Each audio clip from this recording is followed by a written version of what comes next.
Hi കൂട്ടുകാരെ, ഞാൻ Mercy. എല്ലാവർക്കും സുഖമെന്ന് വിശ്വസിക്കുന്നു. ഇന്ന് ഞാൻ നിങ്ങളെ പരിചയപ്പെടുത്തുന്നത് ചിക്കൻ കറി എങ്ങനെ ഉണ്ടാക്കാം എന്നുള്ളതാണ്. ഞാൻ വീട്ടിൽ സാധാരണ ഉണ്ടാക്കുന്ന ചിക്കൻ കറി ഈ രീതിയിലാണ് ഉണ്ടാക്കുന്നത്. അത് ഇന്ന് നിങ്ങളെ കാണിക്കാൻ പോവുകയാണ്. ഞാനൊരു 1.5 കിലോ ചിക്കൻ കഴുകി വിനാഗിരിയും ഉപ്പും ഒക്കെ ഇട്ട് കഴുകി വൃത്തിയാക്കി ഡ്രെയിൻ ചെയ്ത് വെച്ച ചിക്കനാണ് ഈ ഇരിക്കുന്നത്. ഇതൊരു 1.5 കിലോയോളം ഉണ്ട്. ഇനി ഇതിനകത്തേക്ക് ഞാൻ ആവശ്യത്തിന് ഉപ്പ് ആദ്യം ഞാൻ ചെയ്യാൻ പോകുന്നത് ചിക്കൻ വെക്കുന്നതിന് മുമ്പ് ഇത് മാഗ്നേറ്റ് ചെയ്ത് വെക്കണം. ഒരു 10-15 മിനിറ്റ് നമുക്കൊന്ന് മസാലയെല്ലാം ഈ കഷ്ണത്തിലോട്ട് പിടിക്കാൻ വേണ്ടിയിട്ടാണ് ഇത് മാഗ്നേറ്റ് ചെയ്ത് വെക്കുന്നത്. അപ്പോൾ അതിനായിട്ട് ഞാൻ കുറച്ച് ഉപ്പ് പൊടി, ഒരു 1/2 ടീസ്പൂൺ ഉപ്പ് പൊടി ഇട്ടു.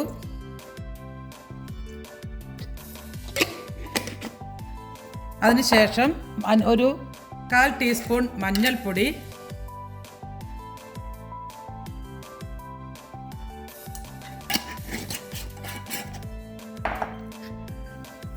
ഒരു 2 ടീസ്പൂൺ മുളക് പൊടി,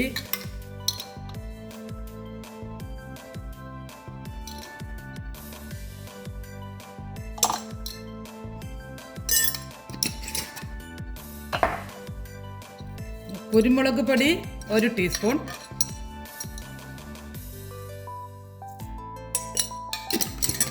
ഇനി ഇഞ്ചി വെളുത്തുള്ളി പേസ്റ്റ്.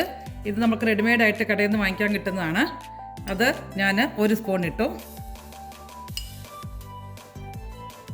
പിന്നെ ലെമണിൻ്റെ നീര്, ലൈം ജ്യൂസ് ഇതിങ്ങനെ നമുക്ക് ഈ വാൾമാർട്ടിൽ റെഡിമെയ്ഡായിട്ട് മേടിക്കാൻ കിട്ടുന്നതാണ്, ലെമണിൻ്റെ ജ്യൂസ്. അപ്പം നമുക്ക് ചെറുനാരങ്ങ ഇല്ലയെന്നുണ്ടെങ്കിൽ ഈ സാധനം മേടിച്ച് വീട്ടിൽ സ്റ്റോക്ക് ചെയ്താൽ നമുക്ക്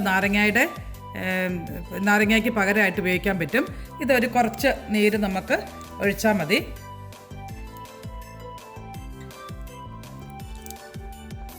ഓക്കെ, ഇതിനെ ഇനി നല്ല പോലെ നമ്മളൊക്കെ കൈകൊണ്ട് തിരുമ്മി ഈ കഷ്ണത്തിലോട്ടൊക്കെ പിടിപ്പിക്കണം. നമ്മൾ തവിയിട്ട് കഴുകിയാലൊന്നും ഇതങ്ങനെ പിടിക്കത്തില്ല. ഇപ്പം നമുക്ക് കൈകൊണ്ട് മസാലകൾ പരട്ടുന്നതാണ് പെട്ടെന്ന് പിടിക്കാനായിട്ട് എളുപ്പം. ഓക്കെ, ഇപ്പം നമ്മളെല്ലാം മസാലകളെല്ലാം പരട്ടി ഒരു 10 മിനിറ്റ് നേരത്തേക്ക് ഇത് നമുക്ക് റെസ്റ്റ് ചെയ്യാൻ വെക്കാം. അല്ലോ, അപ്പോൾ ചിക്കൻ കറി ഉണ്ടാക്കാനായിട്ട് നമുക്ക് പോവുകയാണ്. ഞാനിപ്പോൾ 15 മിനിറ്റോളം അത് റെസ്റ്റ് ചെയ്യാൻ വെച്ചതായിട്ടുണ്ട്. ഇപ്പോൾ അതിനായിട്ട് ഞാൻ 2 ഉള്ളി എടുത്തു, അതിന് ചെറുതായിട്ട് കട്ട് ചെയ്ത്, പിന്നെ ഒരു വലിപ്പമുള്ള തക്കാളി, പിന്നെ ഒരു കുറച്ച് മല്ലിയില, പിന്നെ ഇഞ്ചി വെളുത്തുള്ളി അരിയുന്നതിന് പകരം ഞാൻ ഇവിടെ ഇഞ്ചി വെളുത്തുള്ളി പേസ്റ്റാണ് എടുക്കുന്നത്. അതുകൊണ്ട് ഇഞ്ചിയും വെളുത്തുള്ളി ഞാൻ വേറെ കട്ട് ചെയ്തിട്ടില്ല. ഇത്രയും സാധനമാണ് നമുക്ക് ഈ ചിക്കൻ കറി വെക്കുന്നതിന് വേണ്ടിയത്. ഇനി നമുക്ക് അത് ഉണ്ടാക്കുന്നത് എങ്ങനെയാണെന്ന് നോക്കാം. അതിനായിട്ട് ഞാൻ വിസ്താരമുള്ള ഒരു തവ എടുത്ത് അടുപ്പേ വെച്ചിട്ടുണ്ട്. എന്നിട്ട് നമുക്കതിന് തീ കത്തിച്ച് കൊടുക്കാം. ഒരു മീഡിയം രീതിയിൽ തീ വെച്ചാൽ മതി, അല്ലെങ്കിൽ ചട്ടി ഒത്തിരി ചൂടായി കരിഞ്ഞു പോവും. അത് കഴിഞ്ഞ് ചട്ടി ചൂടായി കഴിയുമ്പോൾ നമുക്ക് വെളിച്ചെണ്ണ ഒഴിക്കാം. ഇതിനകത്തേക്ക് ഇനി ആവശ്യത്തിനുള്ള വെളിച്ചെണ്ണ ഉണ്ട്. ഇവിടെ വെളിച്ചെണ്ണ ഇങ്ങനെ മഞ്ഞ് പോലെ കട്ട പിടിച്ചാണ് ഇരിക്കുന്നത്. കാരണം റൂമിനകത്ത് തണുപ്പായതുകൊണ്ട് ഈ അമേരിക്കയിൽ എപ്പോഴും വെളിച്ചെണ്ണ ലൂസായി കിട്ടണമെങ്കിൽ കുറച്ച് പാടാം. അങ്ങനെ എണ്ണ ചൂടായിട്ടുണ്ട്. ഇനി നമുക്ക് ഇതിനകത്തോട്ട് ഒരു 1/2 ടീസ്പൂൺ കടുക് ഇടാം.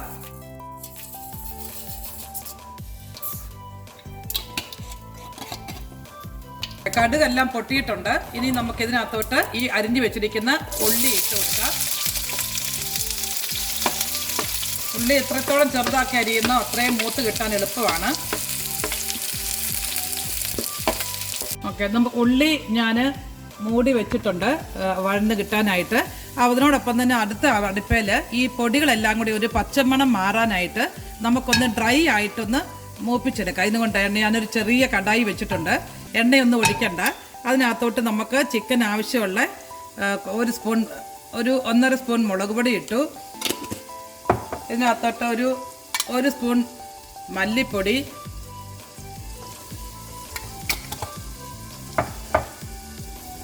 കാൽ ടീസ്പൂൺ മഞ്ഞൾപ്പൊടി,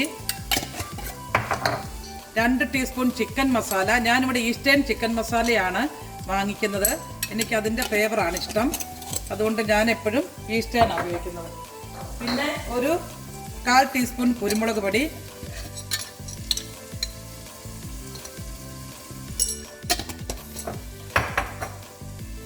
ഒരു 1/2 ടീസ്പൂൺ ഗരം മസാല. ഈ പൊടിയെല്ലാം കൂടി കരിഞ്ഞു പോകാതെ നമുക്ക് മെല്ലെ ചെറിയ തീയിലിട്ട് മൂപ്പിച്ചെടുക്കുക. ഇനി ഇതിന് മസാല തയ്യാറാക്കാനായിട്ട് കുറച്ച് വെള്ളം ഒഴിച്ച് നമുക്ക് ഈ ഇതൊന്ന് അരപ്പ് പരുവത്തിലാക്കാം. ചൂടുവെള്ളമാണ് ഞാൻ ഒഴിച്ചു കൊടുത്തിരിക്കുന്നത്. പച്ചവെള്ളം ഒഴിക്കുന്നതിനേക്കാളും നല്ലത് ചൂടുവെള്ളമാണ്. എന്നിട്ട് ഈ അരപ്പിനെയൊക്കെ നമ്മളൊന്ന് ഇളക്കി ഒരു ഗ്രേവി ആയിട്ട് നമുക്ക് കിട്ടും. ഇത് സവാളയൊക്കെ നല്ലതുപോലെ നമുക്ക് ഒരു ഗോൾഡൻ ബ്രൗൺ ആയിട്ടുണ്ട്. ഇനി നമുക്കിതിനകത്തോട്ട് അരിഞ്ഞു വെച്ചിരിക്കുന്ന തക്കാളി ചേർക്കാം.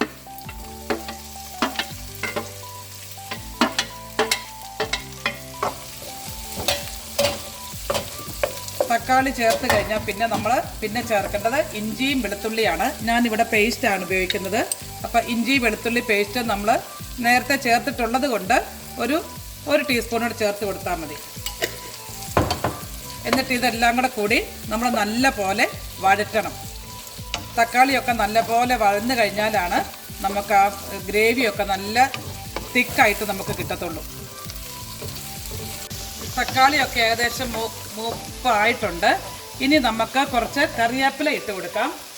ഇവിടെ ഇപ്പോൾ കറിവേപ്പിലയുടെ സീസൺ അല്ലാത്തത് കൊണ്ട് ഇത് മഞ്ഞിനൊക്കെ മുമ്പ് എൻ്റെ ഫ്രണ്ട് എനിക്ക് തന്ന കറിവേപ്പിലയാണ്. ഞാനത് ഫ്രോസനായിട്ട് സൂക്ഷിച്ചിരിക്കുമായിരുന്നു.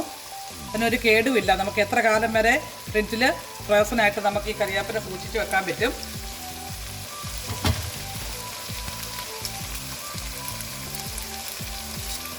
നമ്മൾ ഒരു 3-4 തണ്ട് കറിവേപ്പില ഇടുക.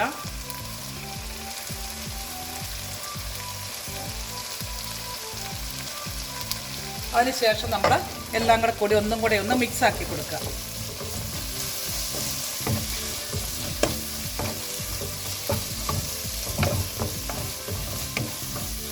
ഓക്കെ, നമുക്ക് ഈ ഗ്രേവിയൊക്കെ ഒന്ന് വഴന്ന് വന്നിട്ടുണ്ട്.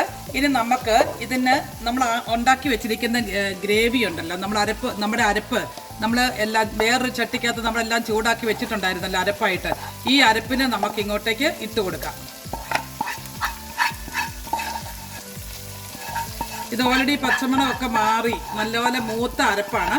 അപ്പം നമുക്ക് ഇതിനകത്തപ്പം ഒത്തിരി ഇനി ഇളക്കി കൊടുക്കേണ്ട കാര്യമില്ല.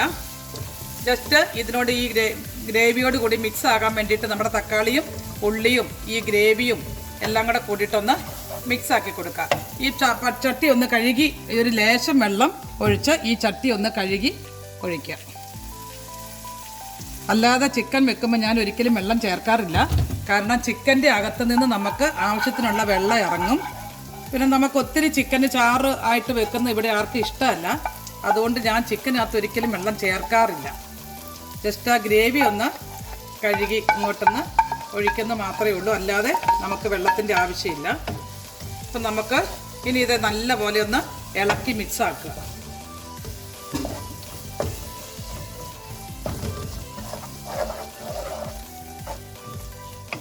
നമ്മുടെ ചിക്കൻ വെന്തോ എന്നൊന്ന് നോക്കാം. ഞാനൊരു അരമണിക്കൂറായി പഠിപ്പേ വെച്ചിട്ട് കണ്ട. ഇപ്പം നോക്കി ഇതിനകത്ത് നോക്കുക, ഗ്രേവിയൊക്കെ നല്ലപോലെ ഇറങ്ങിയിട്ടുണ്ട്. ഞാൻ ഒട്ടും വെള്ളം ചേർത്തിട്ടില്ല. നിങ്ങൾക്കറിയാമല്ലോ, ഗ്രേവി ആക്കണ സമയത്ത് മാത്രം ചേർത്താൽ വെള്ളമേ ഉള്ളൂ. അല്ലാണ്ട് വെള്ളം ചേർക്കാതെ തന്നെ ചിക്കനകത്തുനിന്ന് എല്ലാ ആവശ്യത്തിനുള്ള ഗ്രേവി ചാറൊക്കെ ആയിട്ടുണ്ട്. ചിക്കൻ്റെ അകത്തുനിന്ന് വെള്ളം ഇറങ്ങിയതുകൊണ്ടാണ് ഇത്രയും ഇതായത്. ഇനി ഈ സ്റ്റേജിലാണ് നമ്മൾ മല്ലിയില അരിഞ്ഞ് വെച്ചിരിക്കുന്നത് നമ്മൾ ആഡ് ചെയ്ത് കൊടുക്കേണ്ടത്. നമ്മൾ ആദ്യമേ തന്നെ മല്ലിയില ഇട്ട് കഴിഞ്ഞാൽ ഉള്ളിയോടൊക്കെ വഴറ്റുന്നതിൻ്റെ ഒപ്പം ഇതിൻ്റെ ആ ഫ്ലേവറൊക്കെ അങ്ങ് നഷ്ടപ്പെട്ടു പോകും.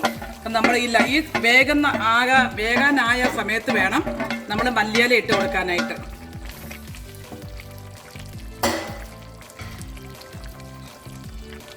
ഓക്കെ, നമ്മുടെ മല്ലിയിലയും ഒക്കെ ഇട്ട് കൊടുത്ത് ഇതാ ചിക്കൻ നല്ല റെഡി ടു ഈറ്റ് പരുവത്തിലായിട്ടുണ്ട്. നല്ലപോലെ വെന്തിട്ടുണ്ട്. ഇനി ചാറ് ഒത്തിരി വേണ്ടാത്തവർക്ക് നമുക്ക് കുറച്ച് നേരം കൂടെ അടുപ്പേ വെച്ചൊന്ന് പറ്റിച്ചെടുക്കാം. ഇനി ഇതിപ്പോൾ ഞങ്ങൾ ഇന്ന് ചപ്പാത്തിയുടെ കൂടെ കഴിക്കാനാണ് ഈ ചിക്കൻ കറി ഉദ്ദേശിക്കുന്നത്. അപ്പോൾ ചപ്പാത്തിയുടെ കൂടെ ആകുമ്പോൾ നമുക്കൊരു കുറച്ച് ഗ്രേവി വേണം. ഒത്തിരി ഡ്രൈ ആയിട്ടിരുന്നാൽ കൊള്ളത്തില്ല. അതേസമയം നമ്മൾ ഫ്രൈഡ് റൈസ് ഒക്കെയാണ് ഉണ്ടാക്കുന്നതെങ്കിൽ അതിനുള്ള ചിക്കൻ കറി ആണെങ്കിൽ ഞാൻ നല്ല പോലെ പറ്റിച്ച് ചാറില്ലാണ്ടാണ് എടുക്കുന്നത്. ഇതിപ്പം നമുക്ക് ചിക്കൻ കറിക്കും അല്ലെങ്കിൽ കപ്പ പുഴുങ്ങുന്നതിനും ചക്കപ്പുഴുക്കിൻ്റെ ഒക്കെ കൂടെ തിന്നാൻ പറ്റിയ കറിയാണ് ഇത്. കാരണം ആവശ്യത്തിന് ഗ്രേവിയൊക്കെ ഉണ്ട്. നിങ്ങൾക്ക് തന്നെ കാണാതെ നല്ല കൊഴുപ്പൊക്കെ ഉണ്ട് ചാറിന്. ഒരു കുഴപ്പമില്ല, ആവശ്യത്തിനുള്ള ഗ്രേവിയൊക്കെ ഉണ്ട്. നമുക്ക് ഇനി അതൊന്ന് ഉപ്പുണ്ടോ എന്ന് നോക്കാം. ചിക്കൻ എങ്ങനെ റെഡി ആയിട്ടുണ്ട്. ചിക്കനെ നമുക്ക് കുറച്ച് നേരം ഈ അടുപ്പിൽ തന്നെ മൂടി വെക്കാം. അപ്പോൾ നിങ്ങളെല്ലാവരും ഈ ചിക്കൻ കറി ട്രൈ ചെയ്ത് നോക്കണം. ഈസി ആയിട്ടും എളുപ്പത്തിൽ നമുക്ക് ഉണ്ടാക്കാൻ പറ്റിയ ഒരു ചിക്കൻ കറിയാണ്. നമുക്ക് നാട്ടിലൊക്കെ വെക്കുന്ന ആ കറിയുടെ അതേ ടേസ്റ്റാണ്. അപ്പം എൻ്റെ ചിക്കൻ കറി എല്ലാവർക്കും ഇഷ്ടപ്പെട്ടെന്ന് വിചാരിക്കുന്നു. വീണ്ടും ഒരു വീഡിയോ ആയിട്ട് വരുന്നത് വരെ എല്ലാവർക്കും ബൈ ബൈ.